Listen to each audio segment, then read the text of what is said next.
अगर इंडिया और पाकिस्तान के बीच में वॉर हो जाती है तो क्या पाकिस्तान सरवाइव कर पाएगा और इस वॉर के क्या क्या कॉन्सिक्वेंसेस हो सकते हैं। चलिए इस वीडियो में मैं आपको फैक्ट्स के बेसिस पे एक्सप्लेन करता हूं, बट उससे पहले एक क्विक रिकैप। 22 अप्रैल 2025 को कश्मीर के पहलगाम एरिया में एक टेरर अटैक हुआ जिसमें 26 लोगों की मौत हुई। अटैक की जिम्मेदारी द रेजिस्टेंस फ्रंट नाम के ग्रुप ने ली, जो कि रिपोर्टेडली पाकिस्तानी बैक्ड लश्कर-ए-तैयबा से लिंक्ड है। इंडिया ने डिप्लोमेटिक टाइज सस्पेंड कर दिए और इंडस वाटर ट्रीटी को भी सस्पेंड कर दिया गया है। लाइन ऑफ कंट्रोल पे फायरिंग के इंसिडेंट्स रिपोर्ट हो रहे हैं। अगर इंडिया और पाकिस्तान में मिलिट्री कंपैरिजन किया जाए तो ये सब रिजल्ट्स निकलते हैं। एक्टिव मिलिट्री इंडिया के पास 14.5 लाख सोल्जर्स हैं और पाकिस्तान के पास 6.5 लाख। डिफेंस बजट 2024 के रिपोर्टेडली इंडिया का था $83 बिलियन, वेयरएज पाकिस्तान का सिर्फ 10.3 बिलियन USD।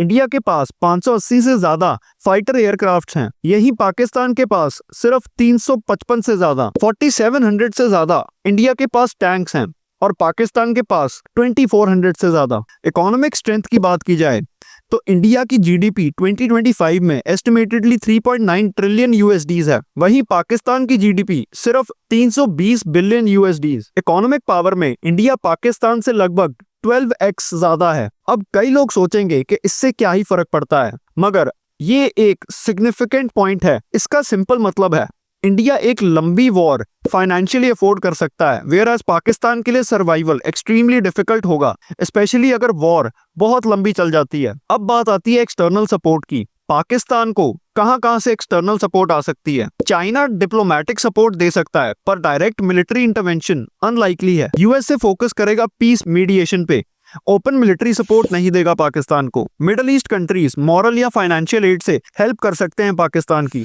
मगर मिलिट्री हेल्प पाकिस्तान को मिलना मुश्किल है। तो ग्लोबल लेवल पर पाकिस्तान काफी आइसोलेटेड फील करेगा। वॉर का सबसे बड़ा नुकसान जो है वो न्यूक्लियर थ्रेट है। दोनों देश के पास 160 के आसपास ऑपरेशनल न्यूक्लियर वेपन्स हैं और मेन पॉइंट, इंडिया ने no first use of nuclear weapons policy officially sign करी हुई है, वेयरएज पाकिस्तान ने ऐसी कोई पॉलिसी कभी भी अडॉप्ट नहीं करी। अगर न्यूक्लियर वेपन्स का यूज होता है तो विनर कोई नहीं होगा, बट दोनों देशों में करोड़ लोग मर सकते हैं। तो पॉसिबल सिनेरियोज क्या हो सकते हैं। इंडिया एडवांटेज ले सकता है, पाकिस्तान हेवीली डैमेज होगा पर टोटली डिस्ट्रॉय नहीं होगा। लॉन्ग टर्म वॉर हो सकती है, पाकिस्तान की इकोनॉमी कोलैप्स कर सकती है, इंटरनेशनल लोन्स और सैंक्शंस और प्रेशर से सर्वाइवल मुश्किल है। तो कंक्लूजन ये निकलता है कि अगर वॉर होती है और न्यूक्लियर एस्केलेशन नहीं होता तो पाकिस्तान सर्वाइव कर सकता है, पर बहुत बड़े इकोनॉमिक और मिलिट्री लॉसेस के साथ। लेकिन अगर न्यूक्लियर एस्केलेशन होता है तो दोनों देश सर्वाइव नहीं कर पाएंगे the way we know them today.